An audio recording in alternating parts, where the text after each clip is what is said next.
Hello friends, today we are going to see how to create a new database in SQL Server 2022 with some sample tables and data so that we can check the working of the database. So let's see how we can do it. Let us open SQL Management Studio.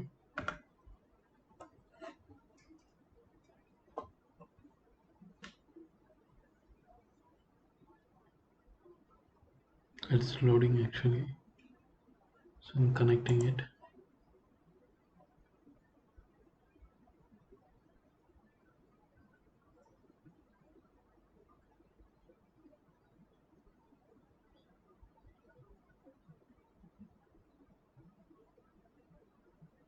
I think the service is down, so just I'll restart the service so that this should be started, otherwise the SQL server won't connect.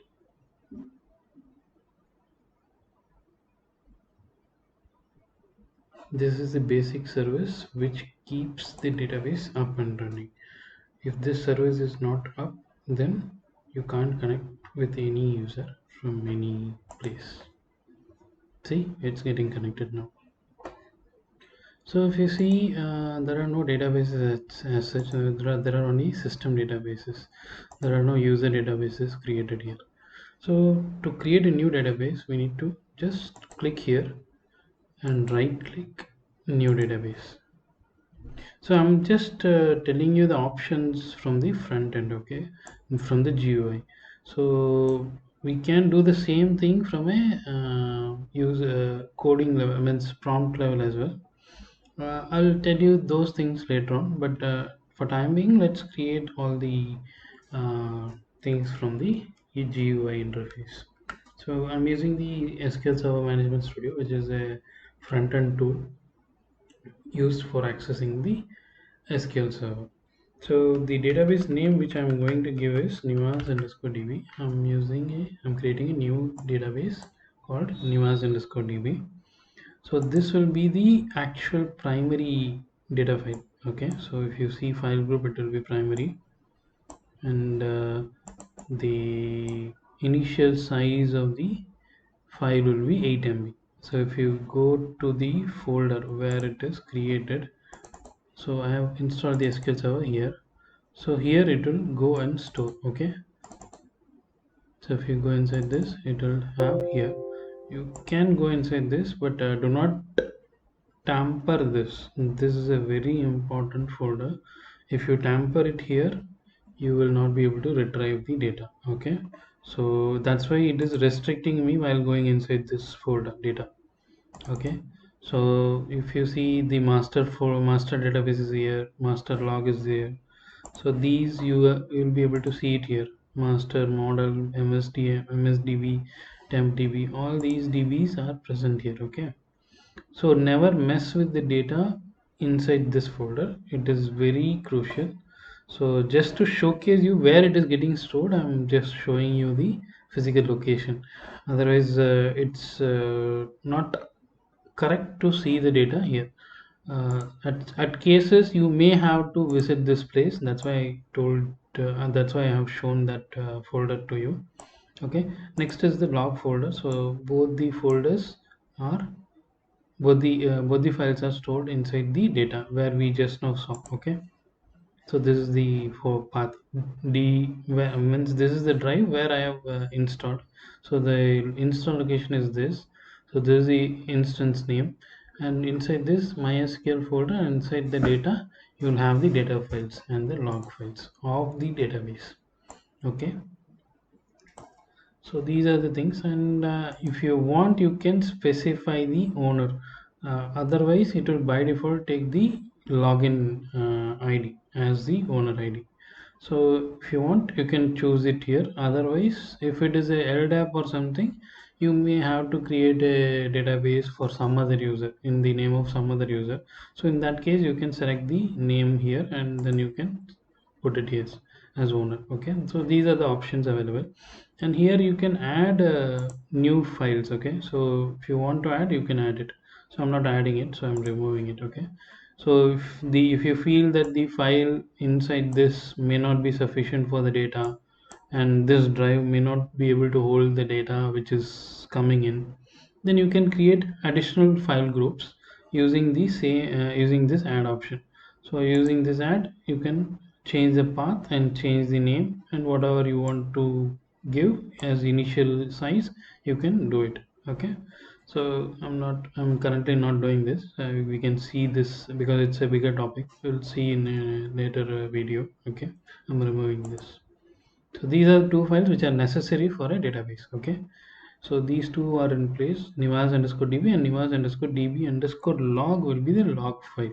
So these two files are the only files required for the database to be up. Okay, so now going to the options. If you see, it is a recovery model. Okay, so if you want to recover this database, it should be in full always. It can be incremental as well, means simple or bulk logged. There are many other options. Okay, so just don't touch this place because it's little bit sensitive. If you choose this, if you change any of these parameters, it may affect your database unless and until you want to do the things. Okay, I'll explain each and everything in a different video. Okay, so these are the options available. So these are useful for a DBA user. Okay, so DBA user can change and alter these things as per the requirement of the business or the development team. Okay, so these things are generally not configured unless and until required. So this is a file group. So that's the primary file group. So you can add little more file groups as well. So currently I'm not using it, so I'm using only the primary file group. Okay, so if you want to add, you can add a few more groups and you can group the files and keep it so that it is easy for retrieval. So memory optimized data, you can add the file group here. So if the data is too much and you want to optimize the data there, and you want to optimize a specific file group, then that file group can be added here. Whatever you're having here, it can be added from here. Okay, I'm not adding any file groups here. So these are the basic things which are required to add the database. So now I'm creating it. So when I click OK, it will start creating the database. So let's see, it's executing.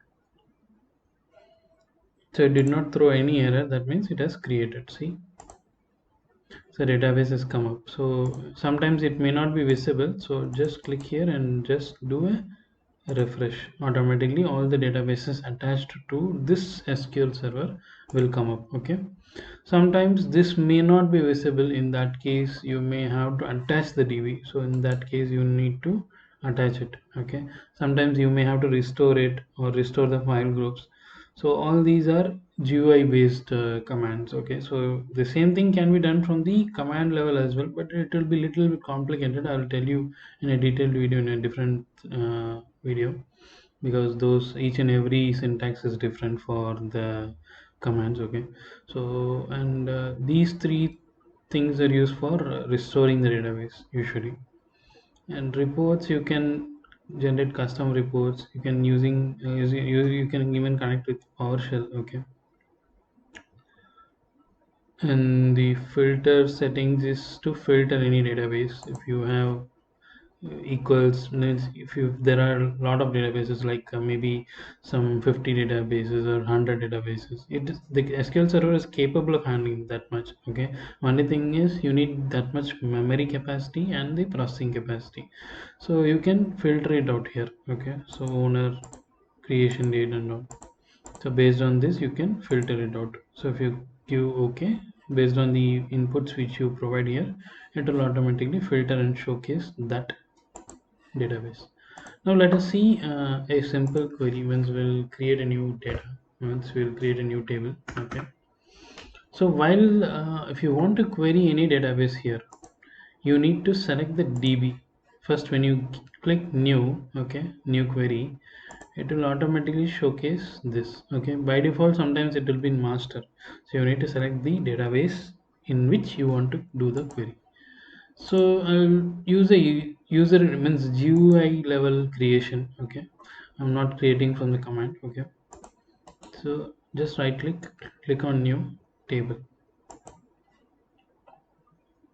So now it will populate like this. So now I want to create a login table. Okay, so this is the column actually. Okay, so I will tell the column names which are required in that. Okay, so I'll keep it as user ID.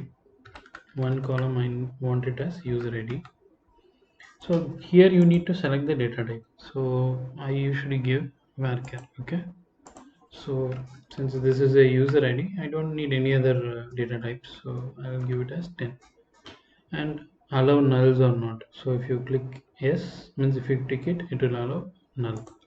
Next, I'm keeping it as password. Next field which I want is password. Here also I'm selecting varchar. Okay, so I'm keeping varchar 50. So here also and here, both the places it should not be null, right? At some places, okay, while inserting I may have the password or not, but user ID is required.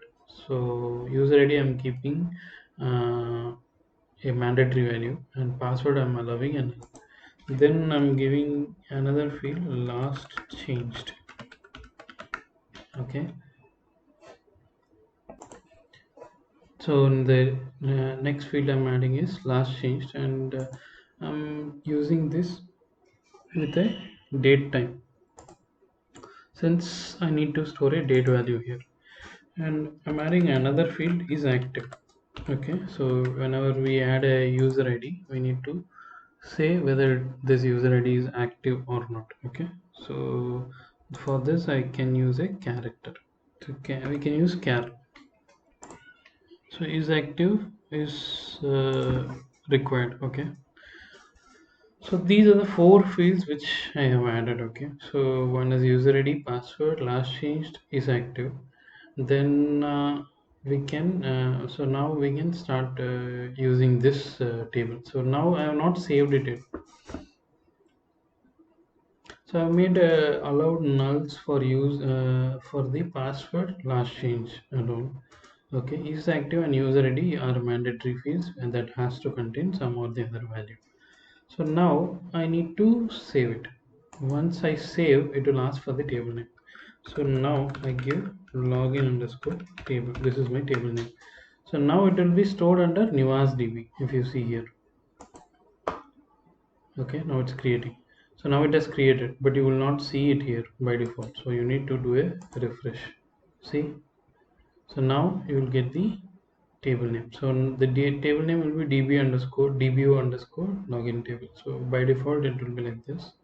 And now let's see how to query it. Okay, so now you can see the table structure just by doing the plus and see the columns here. Okay, so if there are any primary keys, you can see here. If there are any constraints, you can see like that. Each and every table can have its own information like this in a tree format. Now I'm inserting. Okay, insert login table. Okay, values. I'm giving the user ID as Nivas. Then password I'm not keeping it as null.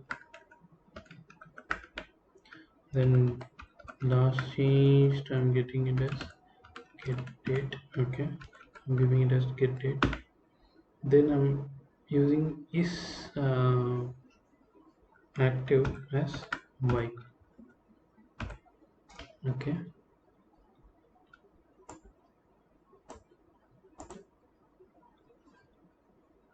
so see, now it has inserted.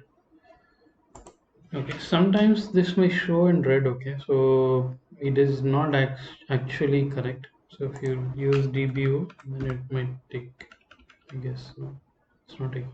Sometimes it may have issues. Okay, so you need to just re-log in, and because the while logging in, it will load all the tables and these things.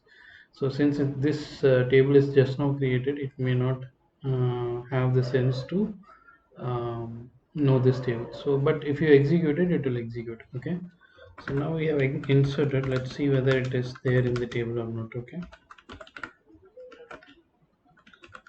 see, it is not listing it out here. Actually it should list out here. Okay, so when you do a fresh login, it will start, means it will showcase.